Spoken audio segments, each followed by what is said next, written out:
Let's take that first one. Is my PERS pension safe? Well, my first answer is yes, because under California law, public pension benefits are guaranteed. Then the question becomes, does CalPERS have enough money to pay the benefits? Well, let me quote the CEO of CalPERS, Anne, and I don't know exactly how to pronounce this. Is it Strobel or something? She's the CEO of CalPERS. In the September-October issue of California Special District, quote, "Today we estimate that we are approximately 60% funded to meet our retirement obligations." What that means is they can pay 60 cents of every dollar that they owe today in benefits. So the key, though, the big difference out there is most pension plans, you want to have a funding ratio of at least 80%. So CalPERS is definitely underfunded, and there are some real concerns out there. One of the studies that's out there that came out earlier this year is from Stanford University, and it's titled "Going for Broke, Reforming California Public Employee Pension Systems." The funding ratio, what they say, with CalPERS saying it's 60%, that study says it's 49.9%, so lower than that. And the big difference here, when you look at pensions, PERS is figuring that they're earning 7.75%, whereas a risk-free rate of return is 4.14. That's more what you're going to earn, say, on bonds. And there's, you can see, that's a huge difference. I mean, that's not quite double what that number is. Because what they say, quote, the Stanford study says, since pension liabilities are effectively riskless, we believe they should be discounted at risk-free rates of return. So according to CalPERS, the latest numbers that CalPERS has out are from July 1st of 2008, when they did this study, the Stanford study. The unfunded liabilities of CalPERS back then were $38.6 billion.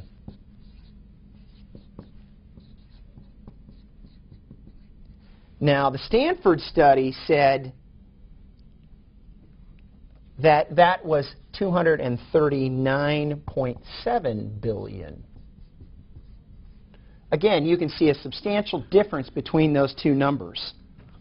Let me read you some of the other official comments from CalPERS.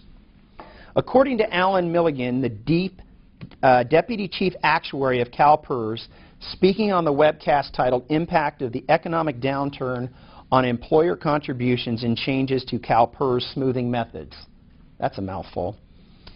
CalPERS has adequate funds to pay benefits for many years into the future. Despite lower funded status, CalPERS' ability to pay benefits remains intact. However, many employers may consider their future costs to be unsustainable. And here's another quote by somebody from CalPERS. This is according to CalPensions. And as I said in the earlier class, a good place to get some of this type of information is the CalPensions website. Some of the stuff I pulled, and I think it's calpensions.org, but if you just went in Google and put CalPensions, it's a gentleman named Ed, and I think it's called, his last name is Mendel, and he goes to all the CalPERS, CalSTRS, the UCRS meetings. He just printed something yesterday of the meetings. Quote from CalPensions is reported in Capital Weekly on October 12, 2009. I don't want to sugarcoat anything, Ron Sealing. Ron Sealing is the chief actuary of CalPERS. They're those mathematical guys.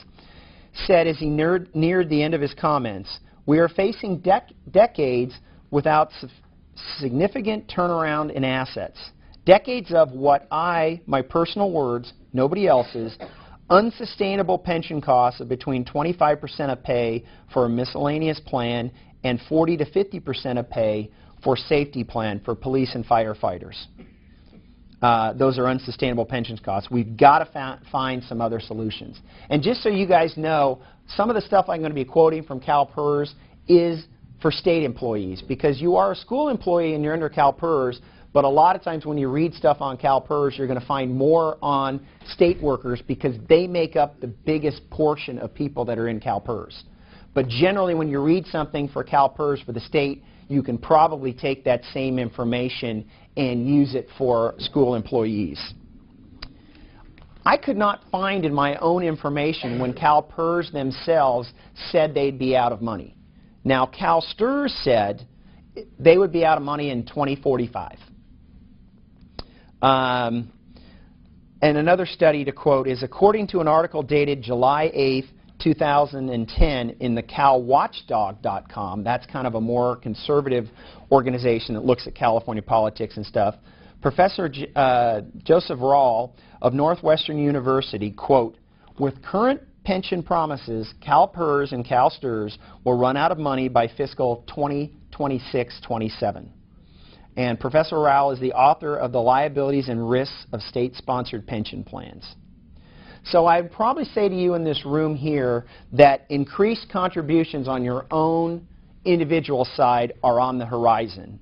And if you followed what went on with the last budget that was passed in the state, state workers had their amount increased.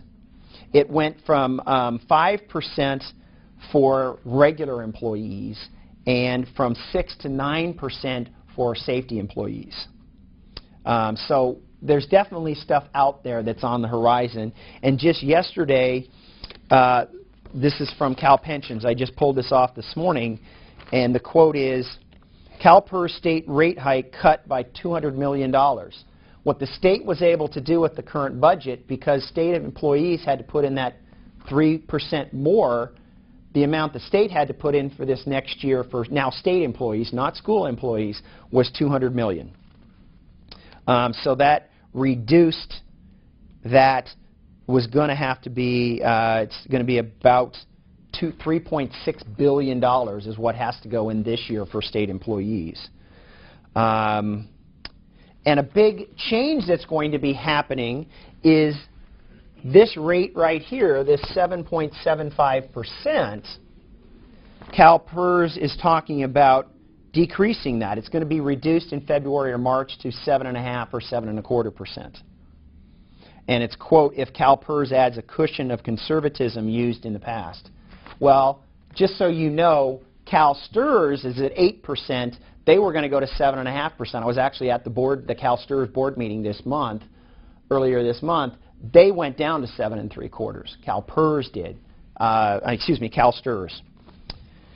But the thing that's out there now is, and I'll read this. This is CalPERS board member Tony Oliviera, a Kings County supervisor, estimated last month that the investment losses and lowering the earnings forecast would boost his county. Now, this is Kings County, and I'll answer your question in a moment.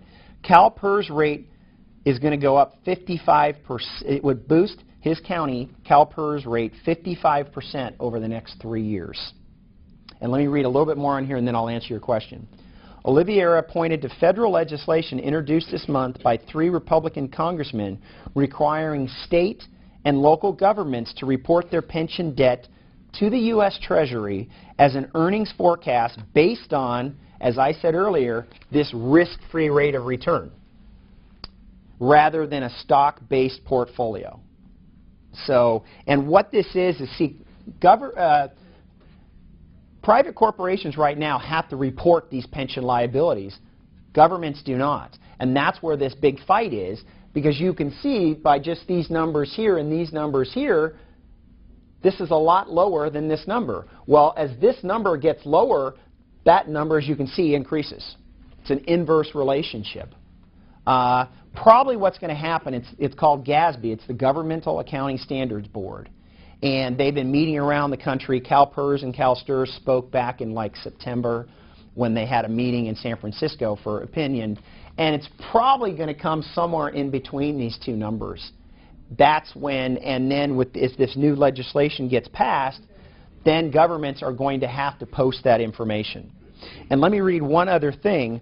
CalPERS federal lobbyist Tom Lusher, quote, but there's clearly a school of thought, said Lusher, that one of the goals of the new House leadership is to create an environment where state and local governments can in fact file for bankruptcy and can in effect use that to undo everything from pension commitments to health care benefits to collective bargaining agreements. So there's a firestorm out there. We're kind of on just the edge of it. But I do want to stress, I want you to be aware of this. I don't want to scare you to death, because remember, your PERS pension is guaranteed under California law. And you had a question back there, if you could push your button. I don't understand what you're what the 7.75 and the 4.14 is. What is that? Sure. Very good question. What that is that's the assumed earning, or the current earnings forecast. When CalPERS says, okay, we need to have X amount of dollars in that pool to pay you your benefit, everybody in this room, they've then got to make an assumption of, okay, what are they going to statistically figure they need to earn on their money over the long term. So what CalPERS says is, okay, the rate we're going to use to know what our liabilities kind of are for pensions is 7.75%. That's what they're saying. Now, out there, though, if you were to look at interest rates right now on, say, mortgages or something, they're a lot lower than this 7.75%. They're closer to this 4.14%. So that's why the differences between these two make that big difference. Does that answer your question or not? Okay, well, push the button, and what don't you quite understand? Because I want you to understand that. What are you telling us? What's this what does that have to do with us? Are you telling us that 7.75% is what the government needs and they need to have this kind of money and stuff? Or is that money you're taking out of my paycheck? Is that what you're going to pay back to me? What is it? Sure, good question. This is what CalPERS says they have to earn on the money you've already put in there, and for state employees, the state and Los Rios. Because you put 7% of your own money in out of your paycheck, and 9.124% is what Los Rios puts in on your behalf. So by putting all that in, see, your pension, because you're not going to get paid your pension for 5, 10, 20 years, depending on, that number's way out in the future for most of us. What pension plans have to do is they have to look at that and say, okay, how much money do we need to put in today, and what do we need to assume we think we're going to earn on it over the long term, not in any one year, but over a real long period. That's what they're assuming that they're going to earn. Well, the thing is, if they earn their 7.75%, they say, okay, right now, or back in 2008, we were $38.6 billion short to pay everybody in this room your benefit. We can only pay you 60 cents on the dollar, or thereabouts. This rate here, though, at 4.14, the Stanford study says no, because your pension is guaranteed to you. This is the big key here. They're saying, no, you really shouldn't calculate that that's what you can earn, because the key is, hypothetically, if the state of California was to go bankrupt, you guys are almost first in line to get your pension.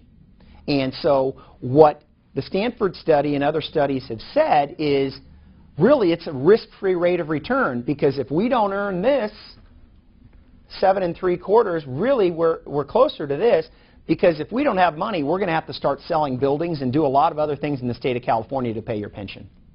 Does that answer your question? Okay.